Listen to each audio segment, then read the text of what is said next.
Architecture CodeX. If you want to see more, like, comment, share, and most importantly, subscribe.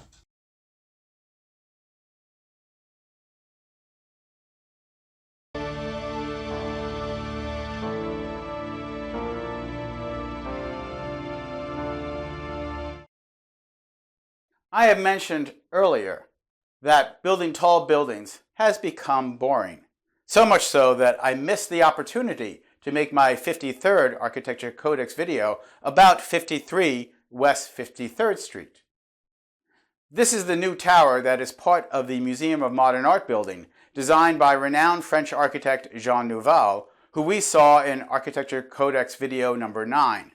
Some critics have heralded the building as a return to something or other, but I think the critics were bored and didn't even know it. Because for me, both at its base and its skyline profile, I see nothing exciting. Is it me? Am I overloaded on skyscrapers? Do I have unrealistic expectations? Perhaps.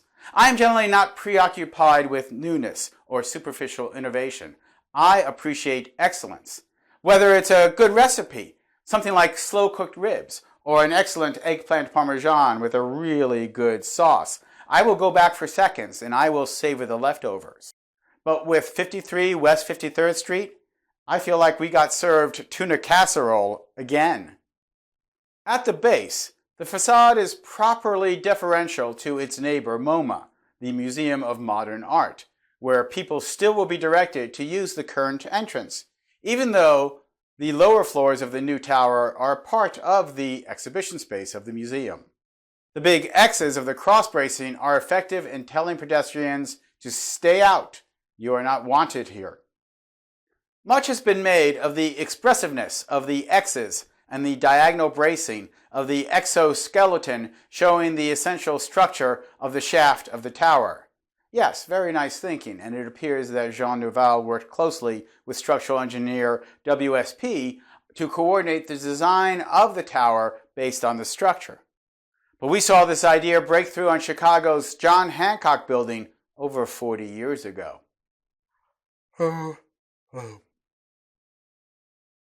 as the tower ascends, the floors slope back, which probably just conforms to the setback laws, but also increases surface area, allowing for the increased requirements for natural light of the residential floors.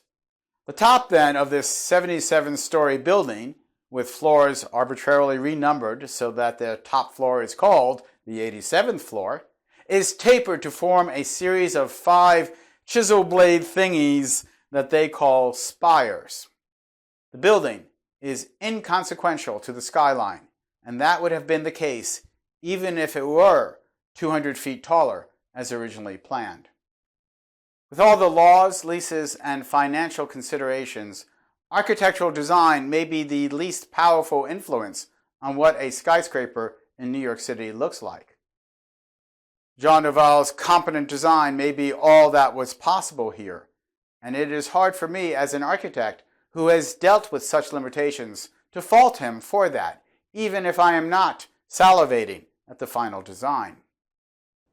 It reminds me of the adage, if you appoint a committee to design a horse, you will end up with a camel.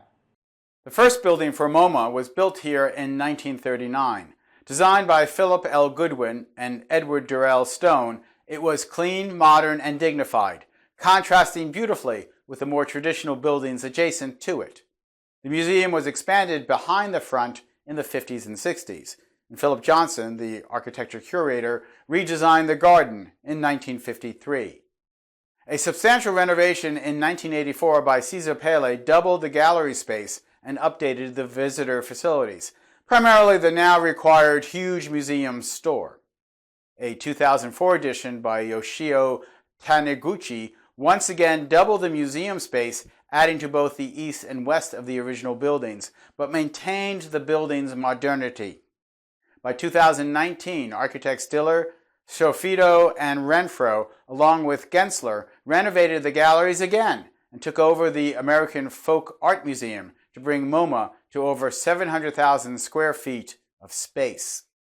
Technically, The new tower at 53 West 53rd Street is not really an expansion of MoMA, even if there were some floors dedicated to the new galleries. It was much more likely a financial endeavor that would benefit MoMA and others. So the fact that the design does not relate to the existing museum is of little consequence and does not factor into my boredom.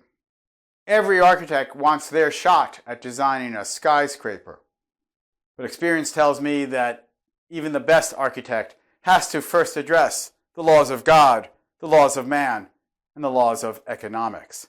So how much of any one person's talent can show through? Is my problem with 53 West 53rd Street is that there's too little of Jean Nouvel or too much of Jean Nouvel in the final design? I cannot say. I can only say that I am bored, and so maybe I should just end this video. I'm Michael Molinelli, and this is Architecture Codex.